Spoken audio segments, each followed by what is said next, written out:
4 things, I'll put them all up because it's easier. Whatever you're bidding into, there are 4 strategic criteria that is critical that you must match up with. Is the capability within this country to do it? Is it right for its time? Okay? Is there a decent market out there, both within the UK and in wider? And you heard about this in the Swerda one, can we make a difference? What's the added value? Why do you come to the public sector for money that you couldn't go somewhere else to get it? All those are key things, and any application you make, the questions are designed to tease that out of you, but it's always worth remembering that you need to make that case on there, the strategic criteria. The capability, the readiness, the opportunity, and the added value. What's an ideal project? There's no such thing really, but we do try to give some sort of ideas. There should be a good commercial opportunity that you're after exploiting. So in other words, it's not just the bright idea, the technical challenge, but you need to build that together with an industrially driven consortium for a particular goal, a commercial opportunity.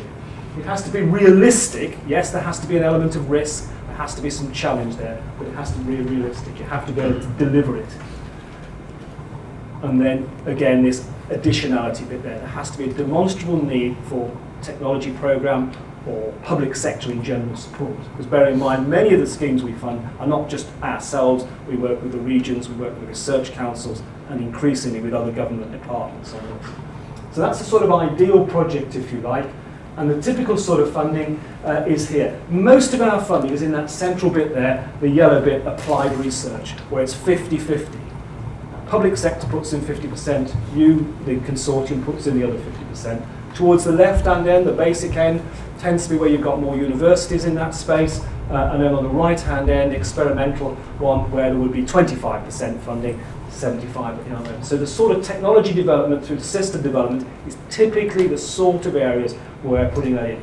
And if you think in technology readiness levels sort of scale, that's probably typically 3, maybe 3 to 6, that sort of idea. There's the funding in numbers rather than on the sort of graph. If it's basic research, it's 75-25. That assumes you've got an academic in with you. Applied is 50-50, experimental is 20%. Academic costs, you heard this morning about how universities need to raise their revenue and so on. They have a particular funding model when you apply for support. It's called full economic costs, FEC, and they're funded at 80% of that. And there's all sorts of other things in there. The key thing is it's the project itself which is limited at whether it's 75, 50 or 25.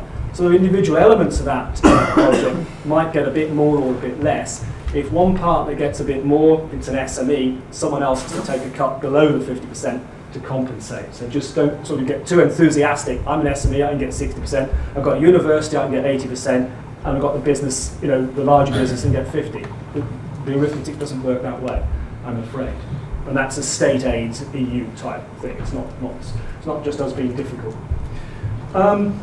We inherited a 26-week process. We've got it down to 19 weeks now that we come out of there. I think, sort of personally, having managed to do that there, I don't think we could get it any quicker. It really is.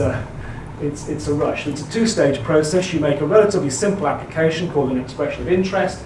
We have a look at it after 6 weeks. We give you an answer, and then if you've got through that hurdle, we ask you to do a little bit more in the way of the application, and it's come to the full stage there.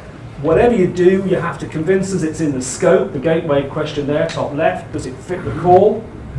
Then you have to sort of explain what it's about, the business plan, if you like. What is it that you're trying to do? What are the technical things about the project? What will you do in it? Who are the partners? And then finally, is it good value for money?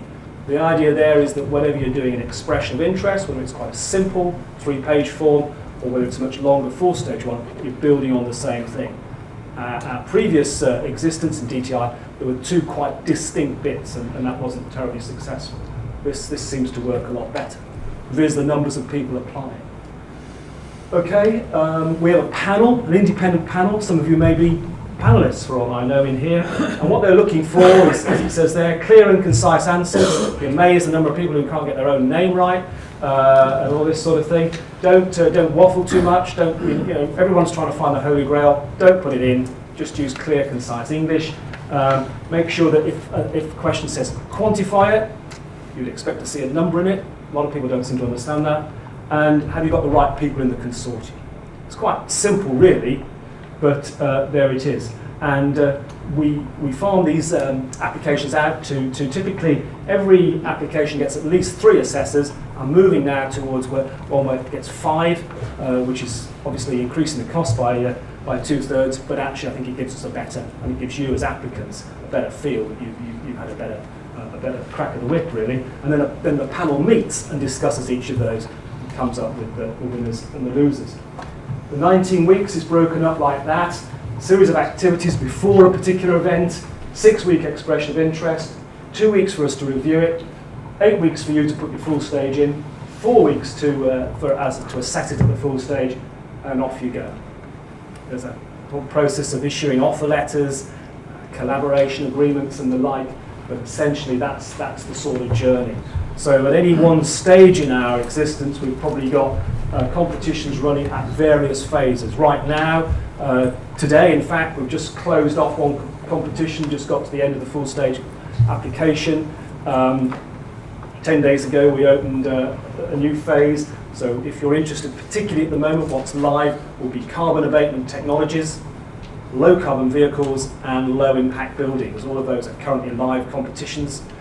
The next phase, which will start in September, there's going to be something on intelligent transport systems and services, in particularly informed logistics, for moving goods and vehicles about, whether they be on the road or indeed by sea. They will all apply, probably quite a lot on digital Britain, this digital economy as well. So that's the sort of the shape of it all. And where'd you go next? Well, there really, that's our website. I'm either at the end of the telephone or by email. Most people seem to come to me and my team to sort of ask just about anything about the Technology Strategy Board. From where are you?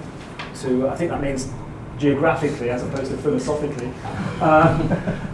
through to just about everything else.